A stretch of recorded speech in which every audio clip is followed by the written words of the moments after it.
নমস্কার, সোমালিয়াস ক্রিয়েশনে আপনাদের সবাইকে স্বাগত জানাই। আজকে আমি দই পটল রেসিপি আপনাদের সাথে শেয়ার করব। খুবই সুস্বাদু হয় খেতে। আসুন আমি কিভাবে করেছি আপনাদের সাথে শেয়ার করি। দই পটল বানাবার জন্য আমি 500 গ্রাম পটল নিয়েছি। পটলগুলোকে আমি খোসা ছাড়িয়ে নিয়েছি। খোসা ছাড়িয়ে পটলের দিকে একটু করে চিড়ে নিয়েছি। দেখুন, দুটো সাইডেই অল্প অল্প করে আমি প্রত্যেকটা পটলগুলো চিড়ে নিয়েছি, দু সাইডটা। এবার কড়াইতে পরিমাণ মতো সর্ষের তেল দিয়ে তেলটা যখন খুব গরম হয়ে যাবে তখন আমি এই পটলগুলো ছেড়ে দিলাম। পটলগুলো আমি ভালো করে ভেজে নেব। পটলের মধ্যে দিয়ে দিলাম সামান্য একটু হলুদ, আর দিয়ে দিচ্ছি কাশ্মীরি লঙ্কার গুঁড়ো, আর সামান্য লবণ দিয়ে দিলাম। এবার খুব ভালো করে পটলটা ভেজে নিচ্ছি। পটলটা ভালো করে ভাজা হয়ে যাচ্ছে। আমি এবার ভাজা হয়ে গেলে আমি তুলে রেখে দিচ্ছি। এবার যে তেলটা ছিল, পটলগুলো তোলার পর যে তেলটা ছিল, ওই তেলের মধ্যে আমি দিয়ে দিলাম একটা আলু লম্বা লম্বা করে কেটে নিয়েছি। এবার এই আলুটা ভালো করে আমি ভেজে নিচ্ছি। আলু ভাজা হয়ে গেছে, আলুগুলো তুলে নিলাম। এখন যে তেলটা রয়েছে ওই তেলের মধ্যে আমি দিয়ে দিলাম গোটা জিরে, আস্ত গরম মশলা, দিয়ে দিচ্ছি একটা তেজপাতা, হাফ করে দিয়েছি তেজপাতাটা, আর এর সাথে দিয়ে দিচ্ছি হাফ চামচেরও কম হিং দিয়ে দিলাম। কোনো নিরামিষ দিনে আপনারা এই রান্নাটা অবশ্যই করতে পারেন। একটু সামান্য নাড়াচাড়া করে নিচ্ছি মশলাগুলো। এখন এর মধ্যে দিয়ে দিলাম সামান্য আদা বাটা। আদাটাকে আমি গ্রেট করে নিয়েছি গ্রেটারে। আদার কাঁচা গন্ধটা যতক্ষণ না যাচ্ছে আমি একটু নাড়াচাড়া করে নিচ্ছি। এবার এর মধ্যে দিয়ে দিলাম একটা চেরা কাঁচা লঙ্কা আর ছোট সাইজের টমেটো। টমেটোটাকে দিয়ে খুব ভালো করে মিশিয়ে নিচ্ছি। টমেটোটা যাতে গলে যায় তার জন্য আমি এখন এর মধ্যে একটু নুন দিয়ে দিচ্ছি। সব কিছু একসাথে আমি কষিয়ে নিচ্ছি।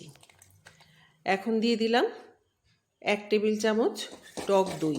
টক দইটা যখন দিলাম তখন কিন্তু আমি গ্যাসটা পুরো অফ করে দিয়েছিলাম। গ্যাসটা অফ করে টক দইটা দিলে তাহলে দইটা কিন্তু ফেটে যায় না। খানিকক্ষণ ভালো করে মিশিয়ে নিয়ে এবার আমি গ্যাসটা জ্বালিয়ে দেব। খুব ভালো করে কষিয়ে নিচ্ছি। যতক্ষণ না এই মশলাটা থেকে তেল ছাড়ে ততক্ষণ আমি এটা কষিয়ে নেব। এখন সামান্য একটু দিয়ে দিলাম টমেটো সস। এটা আপনারা ইচ্ছে করলে দিতে পারেন, আবার নাও দিতে পারেন। ঝালের জন্য আমি একটা কাঁচা লঙ্কা দিয়েছি। আপনারা ঝাল যে যেরকম পছন্দ করেন সেই হিসেবে দেবেন। দেখুন, মশলা থেকে তেল ছেড়ে এসছে।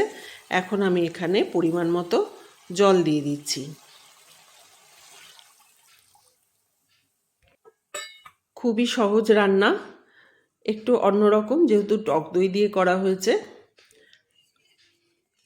এবার আমি এর মধ্যে দিয়ে দেব পটল আর আলু যেগুলো ভেজে রেখেছিলাম, সেগুলো আমি এর মধ্যে দিয়ে দিচ্ছি। খানিকক্ষণ নাড়াচাড়া করে আমি সিদ্ধ হবার জন্য আমি একটু ঢেকে রাখব। তার আগে দিয়ে দিচ্ছি পরিমাণ মতো নুন। এর আগেও আমি দিয়েছি। আর দিয়ে দিলাম চিনি। মিষ্টি যদি আপনারা অপছন্দ করেন তাহলে এটা আপনারা স্কিপ করতে পারেন। এখন কিছুক্ষণের জন্য ঢাকা দিয়ে দিচ্ছি। 10 মিনিট হয়ে গেছে। আমি ঢাকাটা সরিয়ে দিলাম। সিদ্ধ হয়েছে কিনা দেখে নিচ্ছি পটল আর আলু। দেখুন, আলু সিদ্ধ হয়ে গেছে, পটলও কিন্তু সিদ্ধ হয়ে গেছে। আমি একটু গা মাখা মাখা করে নামাবো। ঝোলটা আরেকটু আমি টানিয়ে নিচ্ছি। সব শেষে দিয়ে দিলাম সামান্য ঘি। ঘিটা দিয়ে আমি আবারও ভালো করে মিশিয়ে নিচ্ছি। আমার তৈরি হয়ে গেছে দই পটল।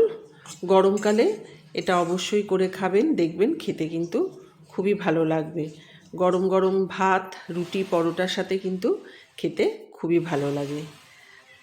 রেসিপিটি ভালো লাগলে কমেন্ট করে আমাকে জানাবেন, আর আমার চ্যানেল সোমালিয়াস ক্রিয়েশনকে একটা লাইক, শেয়ার ও সাবস্ক্রাইব করার জন্য অনুরোধ রইল। সবাই ভালো থাকবেন, সুস্থ থাকবেন।